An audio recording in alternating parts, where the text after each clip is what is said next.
In the 1980s, Phil Collins earned millions of fans by churning out a string of top 40 hits, but to those who worked with him, Collins could be overly demanding and difficult. Even the biggest stars start somewhere, and for Phil Collins, that was in a band called The Real Thing. Also in the band was his future wife, Andrea Bertorelli. When Collins spoke with The Guardian in 2016, he admitted that when she left him, it kick-started the musical creativity that resulted in some of his most famous songs. Collins told the outlet, "People used to say to me, 'Don't you feel embarrassed showing your dirty laundry?' And really, I didn't, because it was the only way I knew how to write songs." Bertorelli, however, has been historically less thrilled with the arrangement. That said, things came to a head around the release of Collins' 2016 memoir, Not Dead Yet. She ultimately sued Collins over claims that were made about their relationship in the book. In an interview with the Irish Independent, Bertorelli said this about her marriage to the singer: "I have variously been portrayed as a homewrecker, a gold digger, and a bad mother. I wish to make clear I divorced Phil Collins on the grounds of his adultery. The grounds for divorce were not contested." When Peter Gabriel left Genesis, Phil Collins took over. Their relationship is at the center of one of the long-standing debates in music history, with some insisting that there was some bad blood there. There isn't.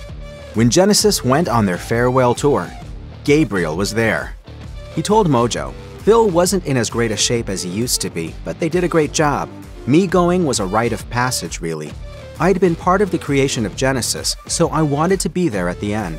In a conversation with the Daily Mail, Gabriel also spoke a bit about Collins, telling the outlet, "He was the workaholic's workaholic." Gabriel also confirmed during the interview that the end of his time in Genesis didn't come because of any real dislike. Instead, he just sort of wanted to go his own way.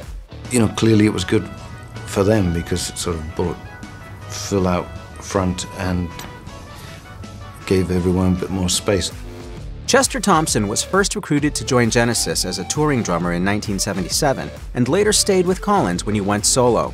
It wasn't easy going though, and when Rolling Stone interviewed him in 2021, he and Collins hadn't spoken in years.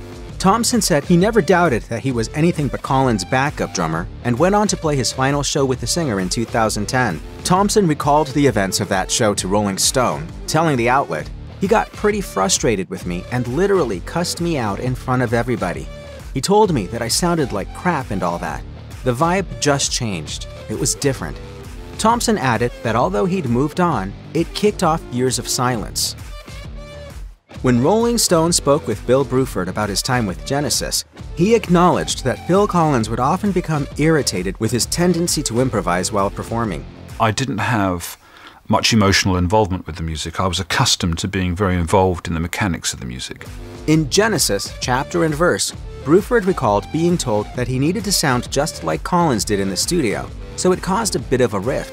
Still, when he spoke with Rock History Music about his brief time with the band, he had nothing but good things to say about Collins. Bruford said, "Phil is a tremendously rhythmic guy." Bruford went on to say that he was sad about the way things had shaped up for Collins. "I'm disappointed now that he seems to be an unhappy guy. Some of that's physical, I think. I think he has a lot of physical problems." Still, Bruford also lauded Collins for something that not all musicians can boast, and it went back to those emotionally vulnerable songs. He told Rock History Music, "I can't help but admire such an amazingly direct connection between performer and audience. I think it's fantastic." If there's anyone who's faced with a unique kind of pressure when they sat down to play alongside Phil Collins, it's Nic Collins. They are, after all, father and son. Nic was just 15 years old when he first took the stage alongside his father, and when Rolling Stone asked him what it was like, he explained, "All his drummers have looked up to different drummers, but I've looked up to him, so it helps with the songs since I'm doing the same thing." But he's fantastic, he's going to be my drummer, yeah. In another Rolling Stone interview from 2022, Nic was asked what it was like to play drums at Genesis's last show ever. The then 20-year-old gave the sort of insight into Phil's life that only a son could bring. He said his father had a difficult time over the fact that he was physically unable to play the drums on stage. But as Nic also noted, the sting was lessened by the reality that it was his son taking his place. Nic told Rolling Stone, "I also do think that my dad is probably excited about the next step in his life. Music has given him so much, but he's also given so much to it. I think for him to be able to take a step back and not have that pressure that he's had for decades, I think is going to be nice for him. When Rolling Stone sat down to do a career retrospective with guitarist Daryl Stuermer, they mentioned a hilarious anecdote where he admitted to being less than impressed with Peter Gabriel after seeing him perform for the first time. But after joining a Phil Collins-led Genesis, Stuermer would become a key part of performances on stage and in the studio, both with Genesis and alongside Collins for his solo projects. However, adapting to the band's way of doing things was difficult, primarily because Collins demanded that things sound the same on stage as they did in the studio. Stuermer was never officially a member of Genesis, but he doesn't seem to have any bitter feelings about that. He told Rolling Stone, "My favorite line that Phil said about me in an interview was, 'Daryl is a permanent, part-time, temporary member.' I love that. I've actually used that line myself at times." However, Stuermer has had nothing but good things to say about working with Collins. When he was asked about all the times Collins retired only to come back for one more tour, Stuermer said it never bothered him. He told Rolling Stone, "I'm savoring it every time that we play." There's no shortage of horror stories about bands breaking up in high-profile ways, but that wasn't the case with Genesis. Even though Phil Collins launched his solo career and Mike Rutherford did his thing with Mike and the Mechanics, Rutherford still had a lot of fun just hanging out with Collins in 2017. That's when his group was opening for Collins. Rutherford told Ultimate Classic Rock, "The focus is on him doing his thing, but you never know. We'll see." It's certainly great to see Phil out doing stuff. I think it's going to be very good for him. He's too strong of a talent to not be doing something in the world. I just know I'm going to have good fun hanging out with him. I said you're such a legend. No, I know. I just want to hear it again. In a 2021 conversation with Rock and Roll Garage, longtime Genesis guitarist Steve Hackett shared his interesting perspective on the band's evolution.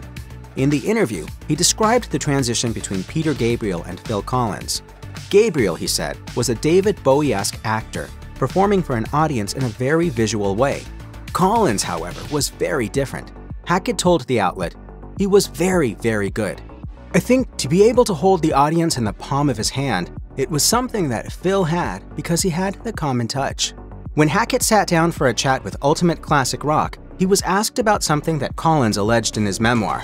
Collins wrote that the guitarist hadn't been straightforward with him when he was getting ready to leave the band. Hackett admitted to this, telling the outlet, "I loved Phil and I didn't want him to talk me out of it because I suspect that he and I would have continued working on for many years to come."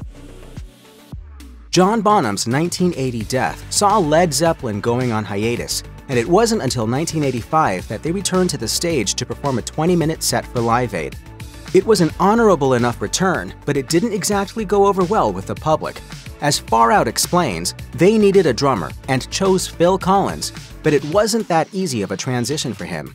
Collins had never even rehearsed with the band, but in a short amount of time, he found himself playing a London show, then hopping on a jet, traveling across the Atlantic, and joining them for their Philadelphia show the same day. If it sounds absolutely grueling, it was, and Collins would later say that he didn't even know he was going to be performing with Led Zeppelin that night. His prep consisted of listening to Stairway to Heaven on the flight, and what Page has said about him in the aftermath hasn't been kind. At the time, he condemned Collins to MTV. Page didn't even mention him by name when he said, "One drummer was halfway across the Atlantic and didn't know the stuff." I just came here to play the drums, and I had a good time. When Tony Banks, one of the founding members of Genesis, sat down with Vulture in 2023, he said there were a few things he wished Phil Collins had done differently. Specifically, In the Air Tonight. That was, of course, a massive hit for Collins, and according to Banks, Collins always claimed that he'd originally played it and pitched it as a Genesis song. However, Banks said that wasn't the case, revealing to Vulture, "If Genesis had done it, I'd have probably screwed it up. That's one of my favorite songs of his, and always has been." To me, it's about the song.